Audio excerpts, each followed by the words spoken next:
at www.everyvoice-everyvote.org.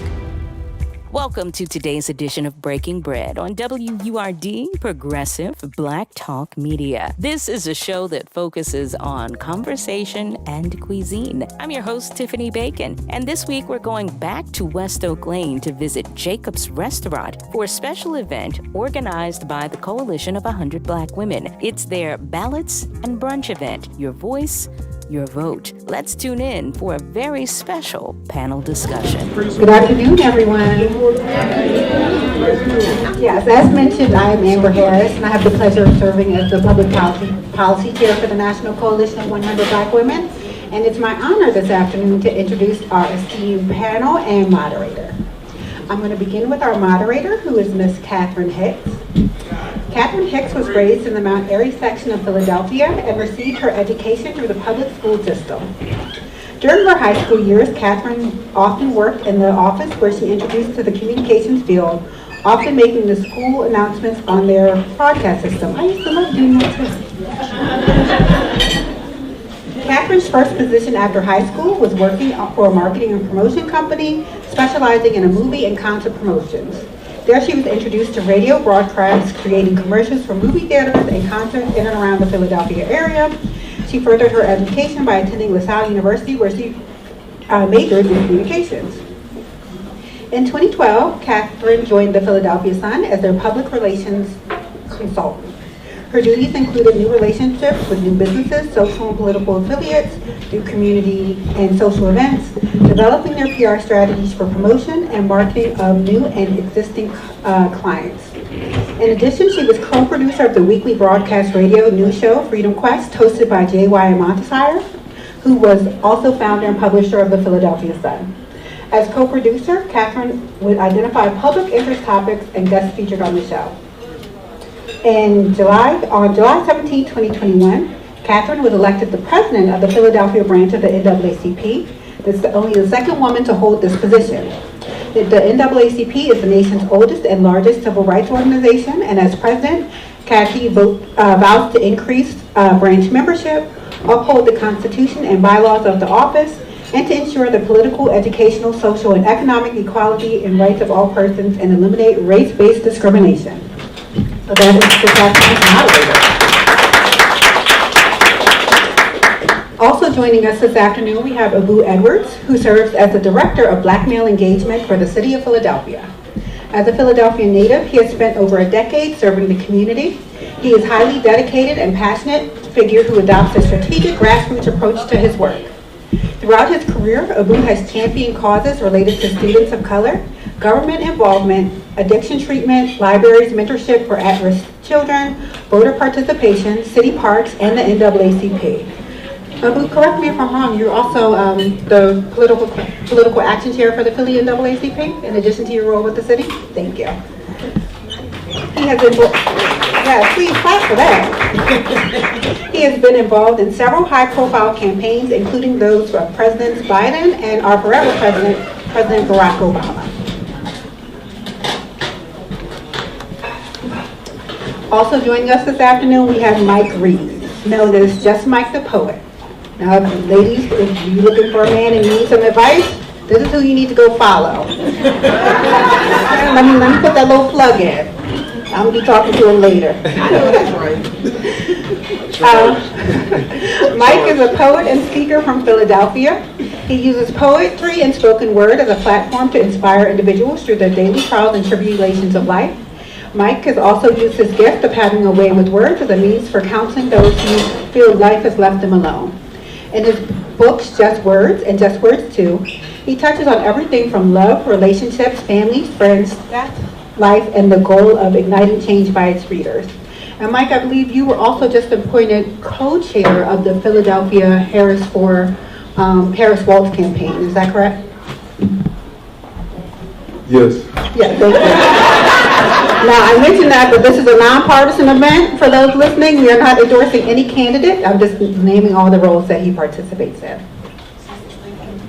Last but not least, definitely not least, we have our Madam President, Ms. Nyesha Chapman. Ms. Chapman has worked in the natural gas utility industry for over 20 years. She currently serves as the Manager of Community Affairs and Constituent Services at Philadelphia Gas Works. PTW is the largest municipally owned utility in the nation. In her position, she is responsible for managing and establishing key stakeholders, interface with the community, legislators, and various Philadelphia neighborhood constituents. She develops initiatives that promote goodwill, providing strategic and tactical counsel to PTW's executive team and staff.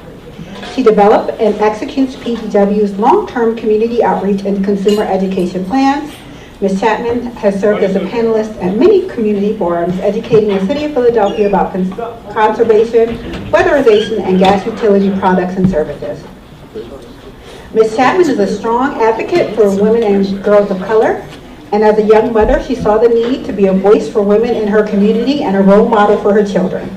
She currently serves as president of the National Coalition of 100 Black Women Pennsylvania chapter, and she also serves as National Public Policy Committee Chair and previously served on the National Board of Directors for NCBW 100. Since serving the organization in 2009, she's held the position of First Vice President of Programming, Treasurer, Financial Secretary, Budget, and Finance. Being a part of NCBW has become her passion, and she dedicates herself to serve the community through advocacy and programming initiatives. So that is our panel this afternoon. Please give them your attention, and I'm looking forward to the conversation. Thank you.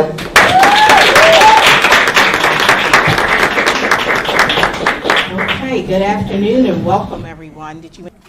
Yes. What a beautiful afternoon. I'm honored to be here and be your moderator today. Again, you know, with NAACP being one of the oldest civil rights organizations, voter education is one of our initiatives, and it's just so important. And I'm happy that we're here today to talk about why it's important, and especially when we're talking about our young millennials and our young people at heart. All right. So we're going to start with the questions, and we have a great panel. So I'm going to start with Abu Edwards, and the first question is, what are the most compelling reasons you believe voting is essential to a functioning democracy? Can you repeat that one more time? Sure. What are the most compelling reasons you believe voting is essential to a functioning democracy? If folks don't vote, they don't count. An election happens every 6 months, and if folks don't show up, you're actually voting. You're just not casting your ballot. I tell folks all the time, if you really want your voice to be heard, if you care about education, if you care about women's rights, if you care about trash being picked up in your neighborhood, if you care about walking down the street and safely and making sure that kids are not shot on their way to school, if you care about Roe versus Wade and how it was overturned, then the choice is clear. Your vote counts, and your vote means something. Thank you. All right, the poet. Yes, ma'am. My name is Mike. I think for me, the most compelling thing is, I don't look at voting as a privilege. I feel like for me, it's a responsibility. I went to Temple, and I guess, just to give you a little context, I went to Catholic school from kindergarten to 8th grade. And then after that, I went to Catholic high school from 9th grade. And then I ended up at Bach my last year. But I don't really think I learned a lot about civil rights until I got to Temple. And that's when we really did a deep dive at what black folks had to do just to participate in something that I either am guilty of ignoring.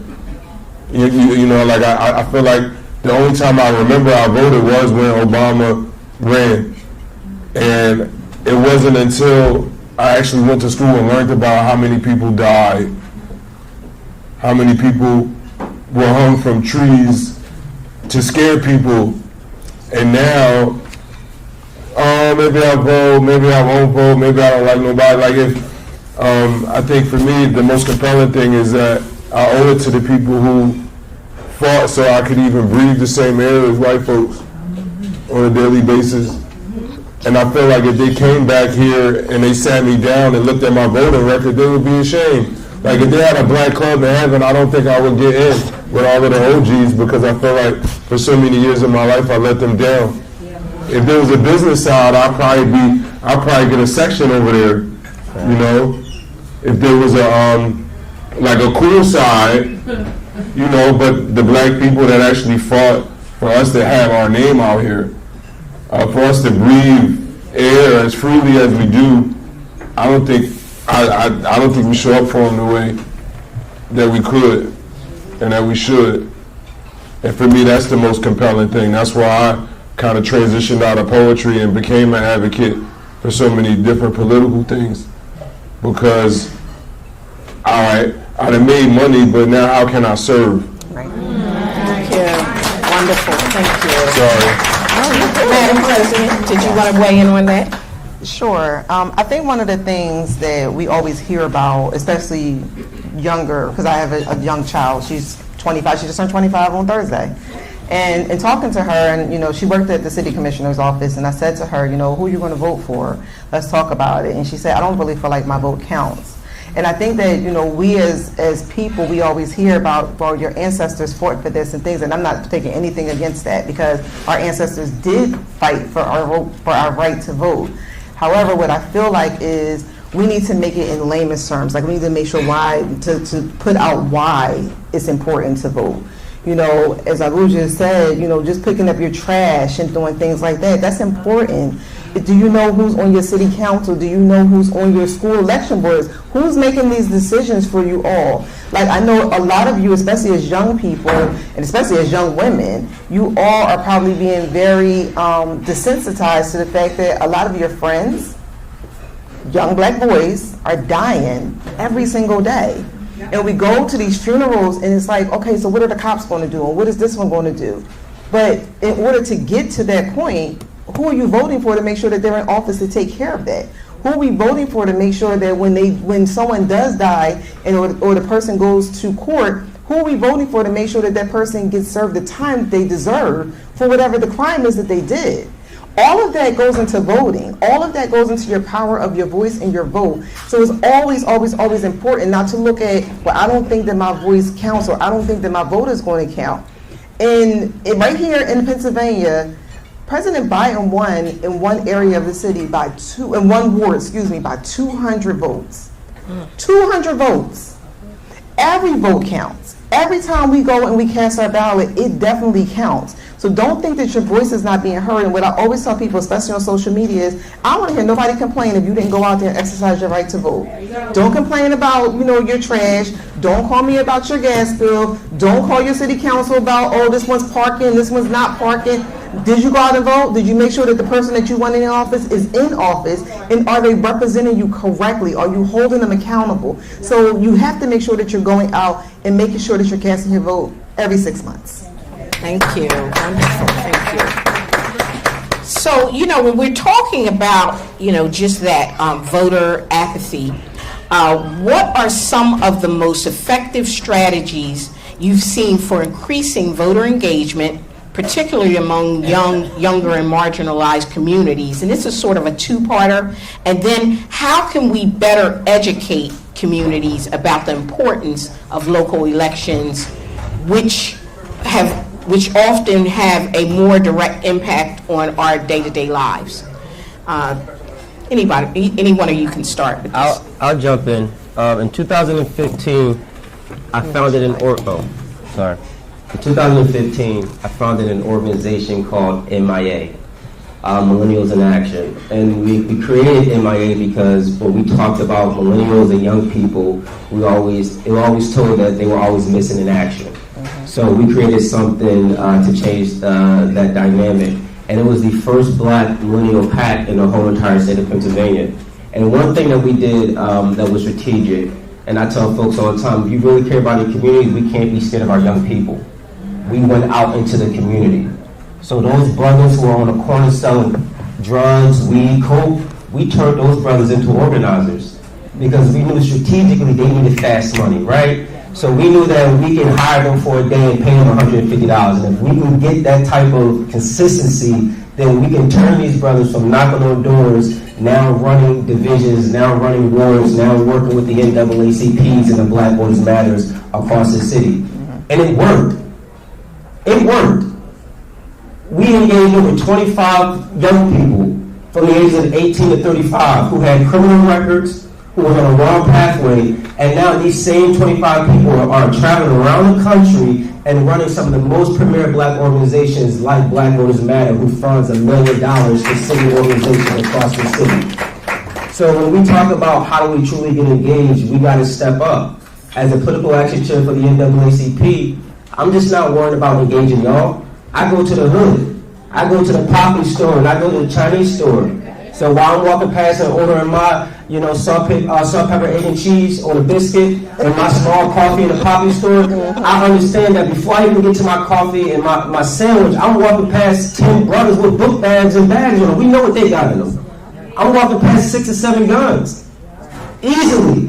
And anything can happen in a Chinese store or a poppy store in a small space. But at the end of the day, we can't be scared. And we got to talk to them. And we got to let them know that, listen, you got a record, right? Or I can't vote because I got a record. That's not facts. Right. That is not facts. And for folks in here who have family members who said that just because they're on probation or parole or they're awaiting trial in jail, they still can vote. It's about dismantling these myths that these young people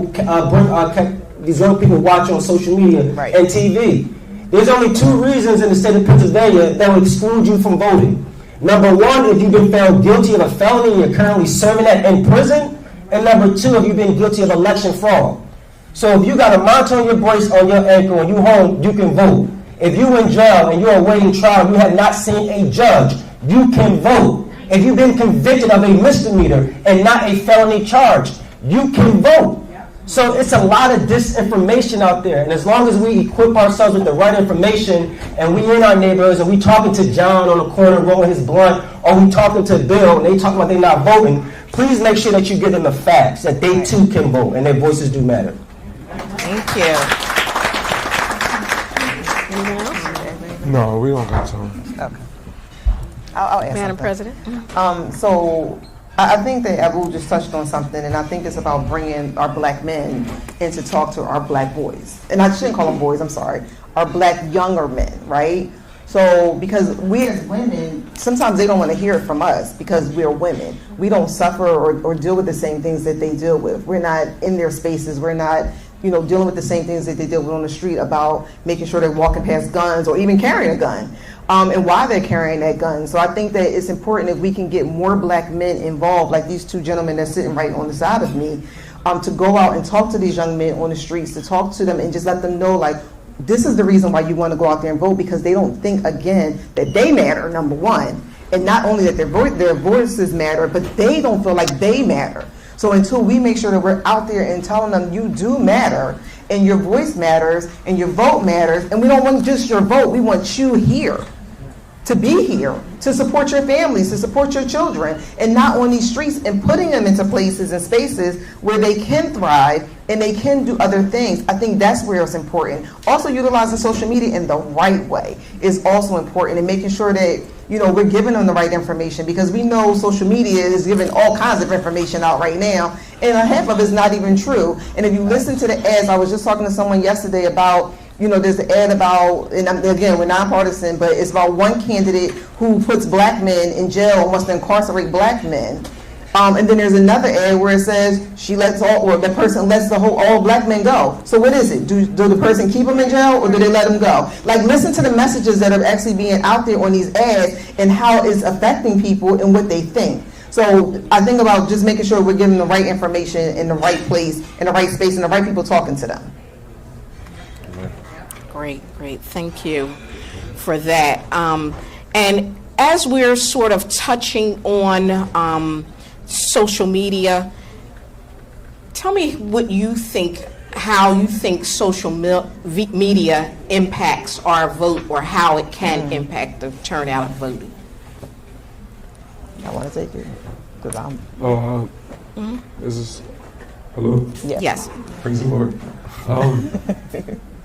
I think social media, well, in my own personal life, social media made me a millionaire. It was the opportunity to take my art to the world, and if it was good enough, people believed in it. And then when they believed in it, they donated to it, supported it, purchased things from me. And then, I didn't need a degree for that. I didn't need a loan from a bank for that. I didn't need an LLC for that. It was just my art meets a marketplace. Now, just like anything else, there is bad with the good, right? So the same way I'm able to be an artist on social media, being successful, there's people who go on social media, spread misinformation, spread hate, spread disrespect, spread violence, and it's, we just pray for it like we pray for everything else.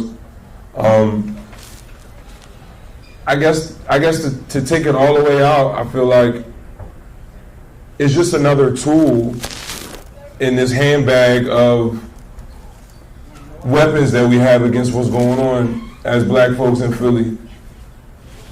And we could, just because today is the 29th of September and we're 38 days away from a presidential election, we can pretend today that the conversation is about voting. But the conversation is deeper than that. It's about violence. It's about poverty. It's about the systemic breakdown of our communities. It's about the absence of our churches. It's about the absence of our community centers. It's about the amount of strangers that we have in our community that makes our community not feel like a community no more. Now, the beauty in social media is that at least when your friends move out the neighborhood, you might still be able to stay in touch with them. But I think your responsibility is where you lay your head every night. And we can get excited about voting for this election, but like the panel just informed me, these happen every 6 months. And the first day you should start asking questions should not be when they're already on the ballot. I think a lot of things are reactionary. It's like, oh, Target's having a sale, let me go. Well, Target don't have sales. Maybe like the candle. Bath and Body Works. You know what Bath and Body Works be having they sales. They treat you, it's reactionary marketing. They do something and expect a reaction. Now, these people are already on a ballot, so it's not like we can say, okay, well, what do you believe in?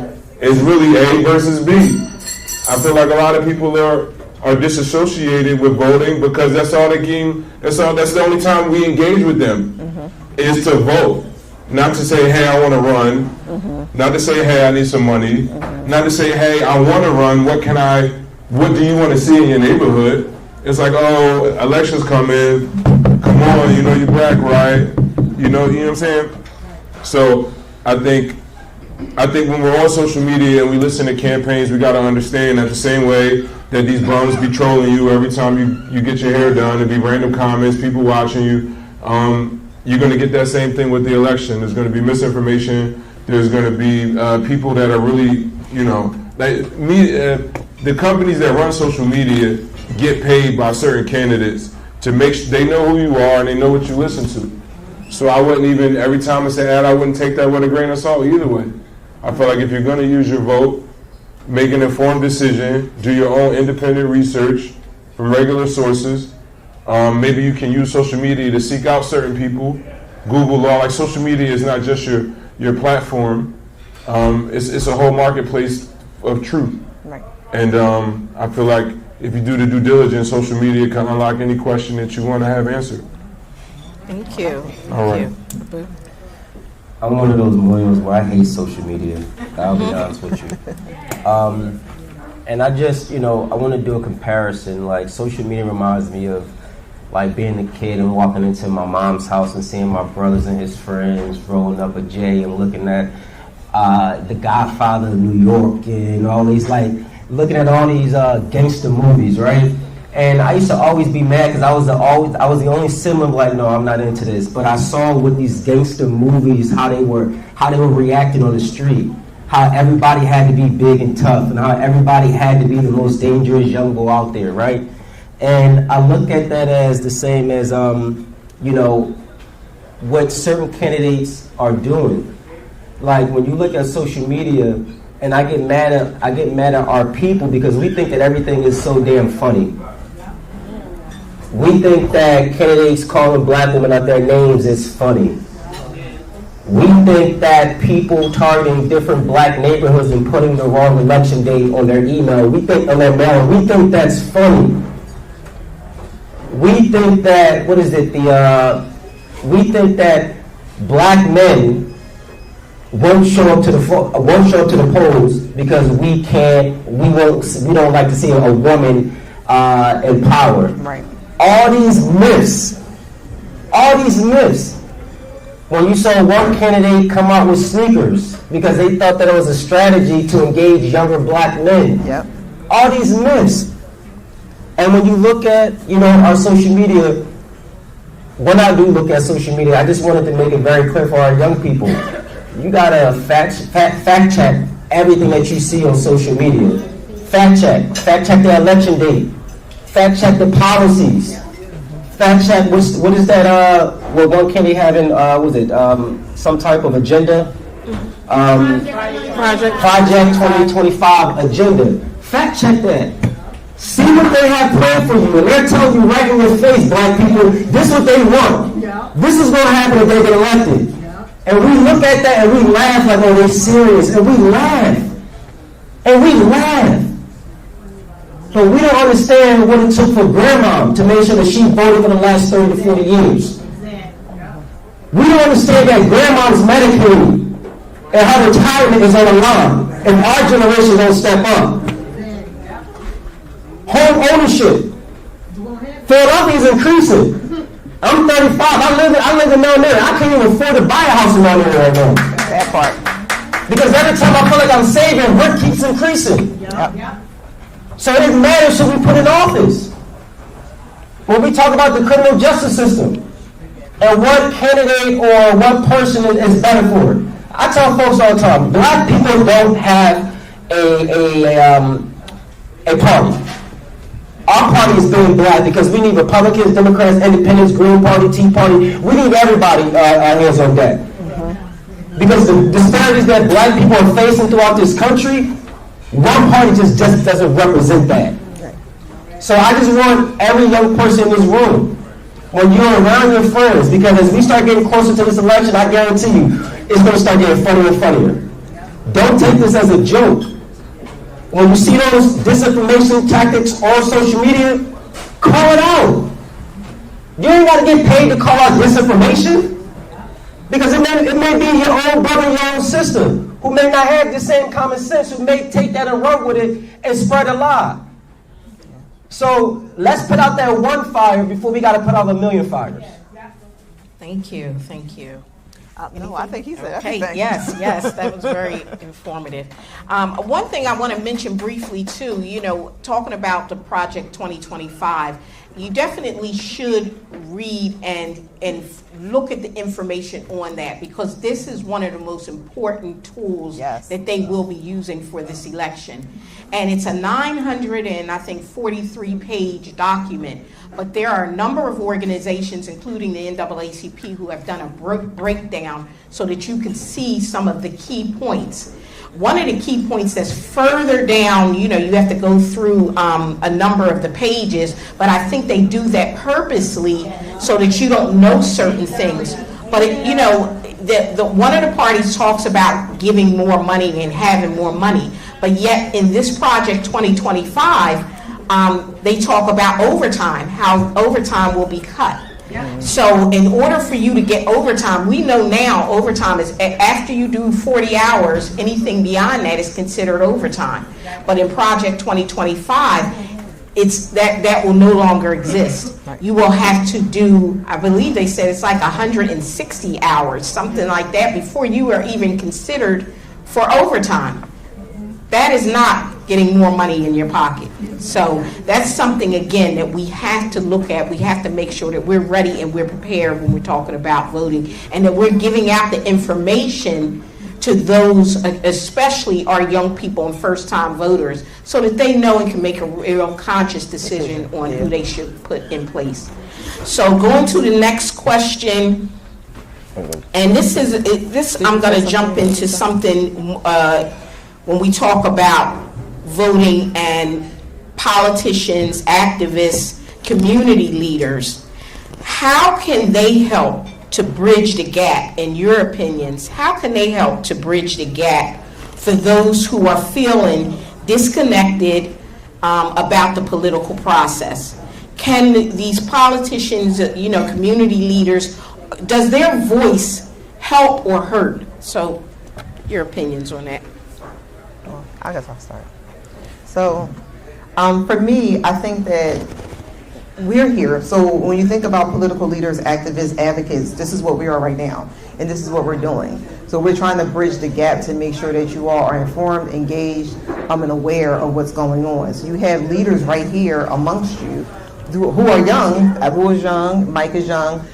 I'm not that young, but I'm younger. But we're here to make sure that we are getting that information out, that we're spreading the right information so that you can make an informed decision. So I think that it is important. When you're talking about your politicians and your elected officials, you're right, it's not just for them to come out around election time. What are they doing outside of election time? Do you even know how many times they have to, when do they run? It's not every 4 years. So when you really think about it, your mayor runs every 4 years, your city council members run every 4 years, your state reps run every 2.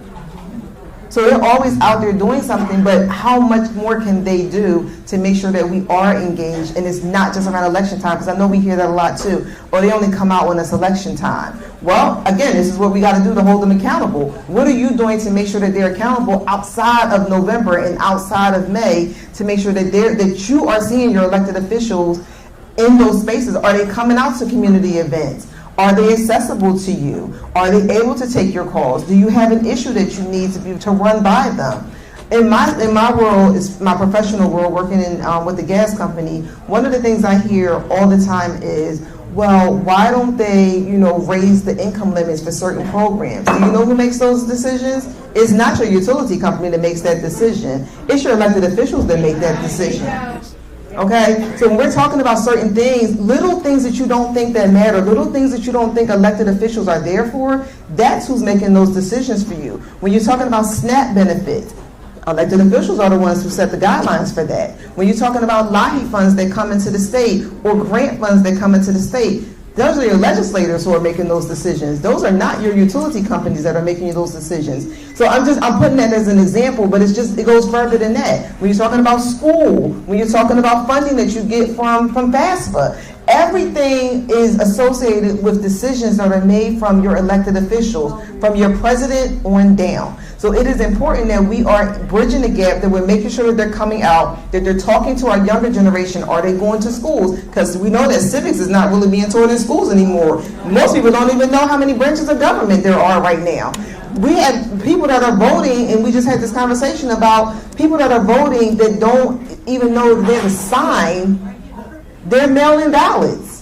Why? Because some of them don't even know what a signature is because that's not being taught in school. Again, these are things that we should be having in place. So these little things that we think don't matter, and as Abu said, we're laughing at, these kids are techie and they're on their tablets from the age of 2. They are on their tablets from the age of 2, but by the time they get age 18, they only know how to print and type. They don't know how to sign. They don't know how to tell time. If everything right now went out, do they know how to use an analog clock? No. Right. So these are things that we need to make sure that we are bringing forward, we're bringing back, things that we learned growing up. Well, I learned growing up because, again, I'm from a different generation, but that we learned that's important. And this all goes back to politics, elections, and elected officials. Thank you.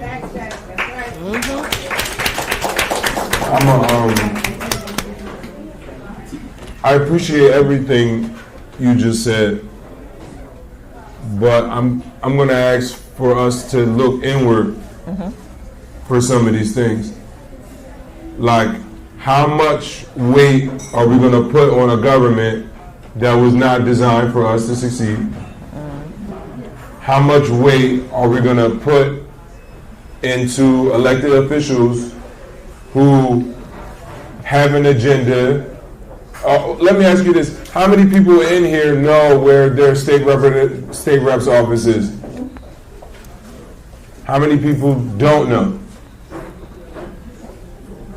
How many people here are behind on their rent or utility? Well, I guess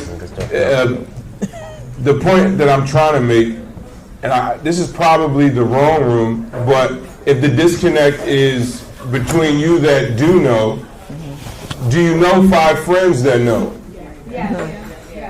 Do they know 5 friends that know? Well, somewhere there's a disconnect, because I had a young lady sitting next to me saying that there's kids out here that don't know how to read a non-analog clock. And they're struggling with a school system that's not funded. Correct. And I guess I'm partial because I know Isaiah Thomas, I know Jamie Gaultier, I know Joanna McClinton, I know Jordan Harris, and I see that Pennsylvania, Austin Davis, we have such a powerful committee of people that could actually get laws done. But when I talk to them, they said, Mike, I got to pull teeth to vote. Nobody comes into my office. Nobody asks me, can they help me campaign? When they do see me, they tell me something that isn't done, and they didn't even call the correct official to get it addressed.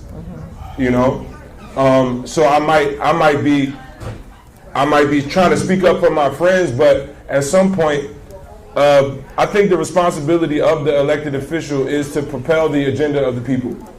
And if the people aren't actively going to them, raising hell, as we did, then what can we ask of them? Now, if these people are in this room that I'm speaking to, if you're not the most affected, then you got to be the most active. Right. If we're the most intelligent, if we're the most energized, do we wait for help to come from yonder, or do we be the change we want to see? Yeah. And is November 6th, is it going to go away? Nope. Are the problems going to go away? Is the fentanyl going to go away? No. So what are we going to do November 6th when it's over? We got an opportunity to leave this city, this neighborhood, in a better place that we found it. And we're not going to do it here eating grits. We're not. And if we're not gonna, we're gonna wait. But we've been waiting. You know, the most gangster thing about 2025 is they had the audacity to put it out before the election. Yep. It wasn't like, oh, we're gonna run the play, but we don't want them to find out so they can stop it. We don't even think they're gonna stop it. They looking at it like, hey, they just picked their candidate 3 months ago. We had ours in since the first time he lost. So let's take this time to run the play, because we don't believe in Philly. We don't believe in North Carolina. We don't believe in the power that black people have, because we don't think that it's going to make it down to those 18 to 30. We're not even here talking about us. The whole reason we're here today is how do we, as the people who are informed, how do we make sure that everybody from 18 to 30 is informed and at the poll? Because we know the play. And if on November 6th, they put on the news that somebody else won, we're just as responsible. That's it. That was powerful. No, I'm so sorry. Like, because sometimes I sit in rooms with people who don't know nothing but what the score of the Eagles game is, right? And then when you try to get them excited about election, it's like, oh, I'm so far out the loop. That's not an excuse. Like, my vote isn't even for me. I don't even fool with either one of these folks for real, except for the fact that I know that I have an opportunity to make a choice that's going to affect not me. If I voted personally, I believe that the majority of candidates, like in my position, it's about taxes. Mike Reed, the person, or just Mike the Poet Incorporated may lose money every year that a Democrat is in office. So what? What God gives, he'll take away, and then if you give it, he'll give it back 10 times. I've never lost with God. And God tells me that on this other side is racism, is oppression. And it's so gangster now that they actually putting it out here so that they can energize their base because they don't believe we're going to be pissed off enough. The audacity of a whole party. Because it's not just one person. It took 300 people to make that 900-page document. And they didn't care that we found out because they said, I bet they still not going to do nothing. Like when the fentanyl came. Like when the rent rose and the bread rose. So now that we all agree that we're the ones that know, each one reach one. Right. Thank you. Thank you, Mike. I got a 3 o'clock. Okay. But I appreciate y'all so Thank you much. so much. We appreciate you. I'm going to wait for the next question. Appreciate you, Mike. Thank you, brother. Thank you, ma'am. One thing that I've seen, and I'll share a quick story. The reason why I'm here on this stage, I'm one of those black kids from Haines Street who, out of all my siblings, I'm the only boy who was not blessed to play sports. And what saved my life and got me thinking about my community was being a line leader in elementary school. Thanks, Sean. Because prior to that, everybody thought I had this behavioral problem, that I was going to get set back, that I was on a pathway, I wasn't going to be able to read by 4th grade. So we all know what happened to black boys who can't read by 4th grade. They develop more prisons. And when I became a line leader, that gave me like my superpower to actually care about people. And then from being a line leader, I became a safety. And then from a safety, I went to high school and became the president of my high school. And then I went to college, Wilberforce University, the first black private institution of higher education, owned and operated by the AME Church. I went and became the president of Wilberforce University Student Government. And the reason why I'm saying this is because when we talk about voting, and I make it very clear, I had an honor to serve as the director of Black Male Engagement for the Biden campaign, and now Mayor Parker appointed me to serve as Black Male Engagement for the city of Philadelphia.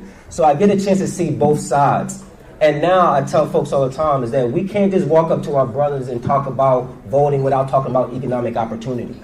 Because these brothers are tired of hearing about voting and why their vote counts when half of these brothers can't find a job, where they have records, where their records are keeping them from getting good paying jobs, where they can't even go on a class trip, on their daughter's class trip because they have a record. So when we talk about why it's so important for black men to show up on the polls, because our issues are on that ballot. Our issues are on that ballot. Black men having the opportunity to go from prison back into school. So let's do that reverse school to prison pipeline, and let's go to prison to school pipeline. It's real when we're out there in our community. So until we care about what's happening around us, we can't talk about you going to the polls and voting, because that's a part of the civic engagement. We got to be able to understand the leadership, and I think it's going to start, if we're really going to talk about moving our communities forward, it's going to have to start with these young people.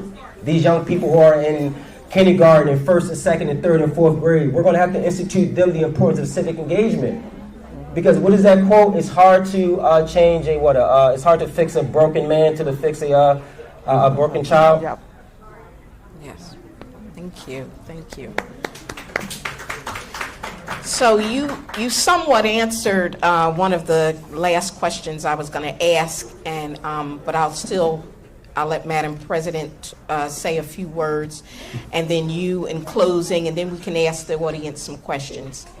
So the last question I was going to leave everyone with was, if you could leave the audience with one piece of advice on staying engaged and active in the political process, what would it be? So I think that, we're here and we're talking about engagement and empowerment. I think and our forever First Lady said it, do something. What are you going to do to make sure that your voice is heard? And then this is outside of voting. What are you going to do, period, to make sure that your voice is heard, to make our lives in our communities a better place when we leave here today? Are we going to go out there and make sure that we are speaking to another person? Are we going to make sure that on election day, are we going to show up and say, to your neighbor, have you voted today? One of the things that I've done, and I wasn't, brought up in a family that was heavily political or talked about voting or things like that. But one of the things I do is every single year, I can't vote without my daughter. So I have a 10-year-old as well. whole nother story for another day. But I got a 10-year-old, and ever since she was little, like around 1 or 2, she's always going to the polls to vote, because I think it's important that, again, each one teach one. So in order to get it through her head when she grows up, and that she can become an advocate for her own, community and her own youth groups, I have to take her to the polls. And so I have the choice to do a mail-in ballot, but I choose not to, because I want to make sure that she sees that I vote every single year and that I vote every 6 months. And one of the things that inspired me to do that is I'm also a committee person. So she was so like, her face lit up when she saw my name on the ballot. And I think that's important, because I didn't grow up to become a committee person. I didn't even know what it was. I didn't grow up to be in this space, but here I am. And I'm here because I want to make a difference in the lives of not just black women and girls, but also black men. I want to see us all win. I want to see us all become productive. And I think that, growing up in the hood, and seeing things and seeing people that I went to school with go to jail and come out and not be able to find jobs, to see my own family members go and be incarcerated and come home and want to do the right thing, but can't do it because their record is holding them back. I have a very good friend that, he did something in self-defense. He got hit with a homicide charge. He's never been in trouble ever since, and this is 30 years ago, and he still, to this day, is still fighting the system about that charge, because he can't get a job because his record is holding him back. He can't get it expunged. He can't go, like you were saying, he can't go into a school, or he can't work with kids. Even if he wanted to go and do something with, young black men, he can't do that because of his record. So what are we doing to make sure that we are trying to change those rules and change the rules of engagement to make sure that our men and women, because now we have more women also that are incarcerated and coming home and trying to get back into the lives of their children, what are we doing to make sure that they have a way to get for economic empowerment? What opportunities are we going to have for them when they come out? And not just about entrepreneurship, because I think that's also important, but making sure that we're just changing the rules of engagement when it comes to our employers, when it comes to working with children. We want everyone to go out there and do something. But what can they do when they're always being held back? So my piece of advice would be, what are you going to do? What are you going to do from this day forward to make sure that you're not only, your voice is not heard, but I'm assuming that voice is heard, but also what are you doing to make sure that other people's voices are heard? Are you going to reach back? Are you going to pull someone with you? On election day, you're going to make sure that you're walking door to door and saying, hey, did you go out and vote today? Are you going to talk to your family and friends to make sure that they're engaged in voting and giving them the right information? So I think the piece of advice is do something. Last year, before I got hired for the mayor's office of Black Male Engagement, me and my friend decided to go out to Montgomery County. We went to KOP to go shopping and have some fun. On my way home, we decided to stop at a bar. It was like one of these bars in the county, and I'll be honest, I know all the 66 counties. I just understand, I've never heard of this city I was in Pennsylvania, just never heard of it. And me and my friend, we walked into a bar, and we got into it with 4 white guys. And 4 white guys shoved me and pushed me. I ended up hitting my head. And when I got up, I handled my business. And cops were called. Another 6 white men pulled up. And without even asking me what happened or looking at any video footage, I was arrested. And prior to me being arrested, which I later found out is that on video, they saw my wallet, and within my wallet, I'm a carrying card dues member of the NAACP. And it was caught on video that they said that people like this don't deserve second chances. So this case took 523 days for a simple assault on 4 white males. And I thought that once they were going to see the video, they were going to say, okay, we have a problem. But they made me come to court. And then that whole entire year and a half led into my new position as a director of Black Male Engagement for the mayor's office. And there was times where I was going from the courthouse to City Hall, back to the courthouse. And, they just kept trying to get me to take a deal. Get 2 years probation, anger management, you're good. And I said, no, I'm gonna fight. And I had to go to court 40 times and stand in front of a judge, and 40 times watch they continued this case because they wanted me to take a deal. 12 police officers showing up on the day of trial for a simple assault that all I was doing is defending myself. And it took them, for me going to trial, for them stacking an all-white jury. Folks, I know for a fact it was not my peers, they were my grandparents' peers, and took this simple assault to trial. And guess what? We won. And the reason why I'm sharing that with you is because I'm learning as a black man, you gotta fight for everything that you want in this lifetime. Yep. Nothing is gonna come easy to you. Especially when you're a young, educated black man or a woman, you have things going for yourself, you are considered a threat. And you have to understand that. And the reason why I'm saying fighting, we go into the polls is us fighting. We ain't got the money like those billionaires got, but we got our voice. And that's the same as anything on this planet. We all got one vote. So I'm asking you, everybody got a story of an uncle or a cousin or a brother who went in front of a judge and was discriminated against based on the color of his skin. And like Dr. King said, not the content of his character or what he brings to society. That's why you should vote. Because we are electing judges who have the opportunity to sit for 10 years that can mess up a whole decade of putting black men and black women in prison. We got a district attorney who runs every 4 years.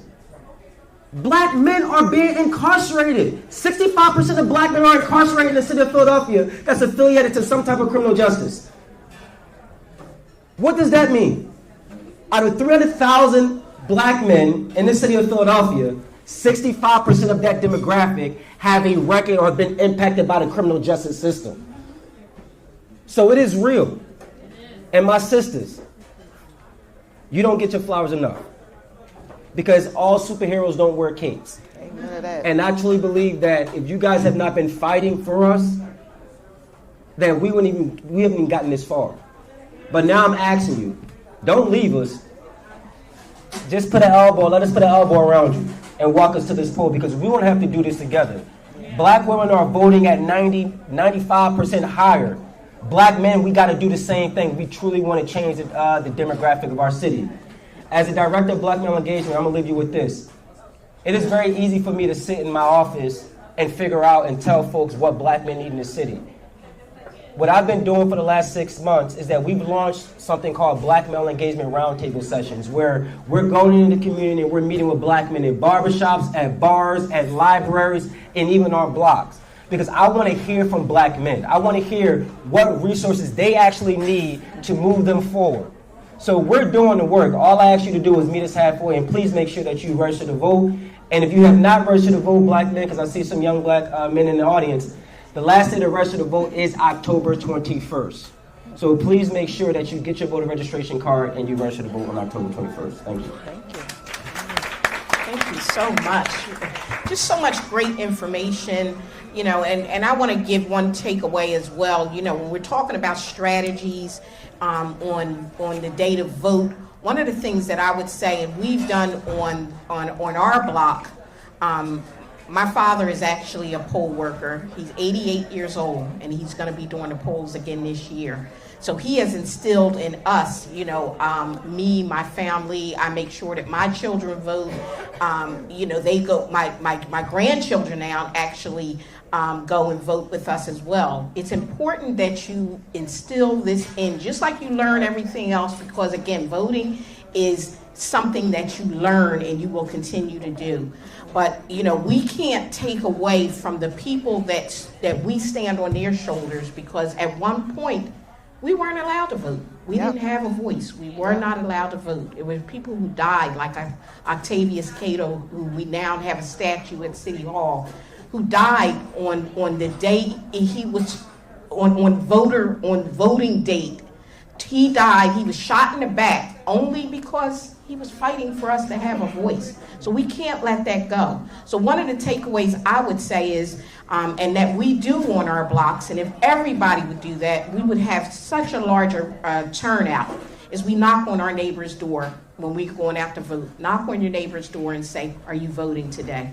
Or do you need help to get to the polls or whatever? But are you, that's one neighbor, and if everybody does that going down their block, and every block does that, the turnout will be a lot higher. Correct. Because when you knock on someone's door, you're giving them a charge as well. Because you're asking them a question, you're asking them to be accountable. So knock on your neighbor's door as you go out to vote, as you go to leave, and ask them, are they voting? So we're going to take this now to some questions, and I'll turn it back over to Amber. Thank you so much for allowing me to moderate.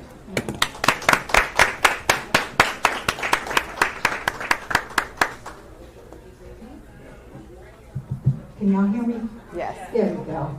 All right, thank you so much for the panel. Before we let them go, we are going to do a brief Q&A. So if you have any questions for our panel, please raise your hand. We're taking audience questions. In the back. I see one right here. There's one in the back on the left.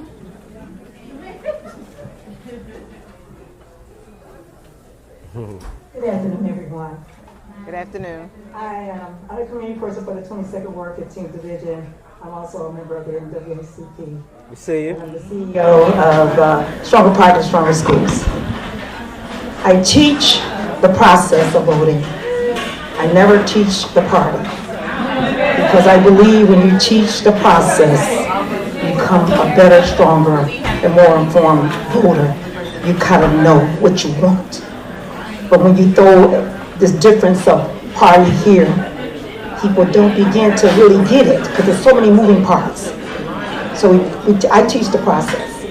I believe that's a greater outcome. I go to houses, I know we do the canvases and all that, but when I go to each house, I made up a ballot map. And it's with everybody. Here, all both parties. You have a choice. You study this map so that when you go to the polls, you don't have to think about it when they're passing the stuff to you. You know. You know already because you have studied it. And you know, you even did some research on some of these people, their platform. Because we can't say, I believe we hire and we fire. I don't believe that we put our local politicians in positions just because. I believe they have to show me that I place my name behind them. So my question was that, how do we begin to bridge this gap that we have? I had a young lady say, Miss Williams, I don't hear nothing about no voting at home. I don't hear it in the community. I don't hear it in school. So why you keep telling me I should be a better informed voter? And I said she had a valid point there. Because home base is everything. If you look at the violence in the street, where it come from? Home base. So we got to start hitting the home base, helping the home base, becoming a village again with the home base, uplifting our community. What a powerful way to end a brunch time discussion on voting. Well, that's it for this week's edition of Breaking Bread. I want to say thank you so much to the Coalition of 100 Black Women, Jacobs Northwest Restaurant in West Oak Lane, and my producer, Nicholas Steptoe. I'm Tiffany Bacon saying thank you so much for joining us today. Have a peaceful, positive, and productive one. We'll catch you next time.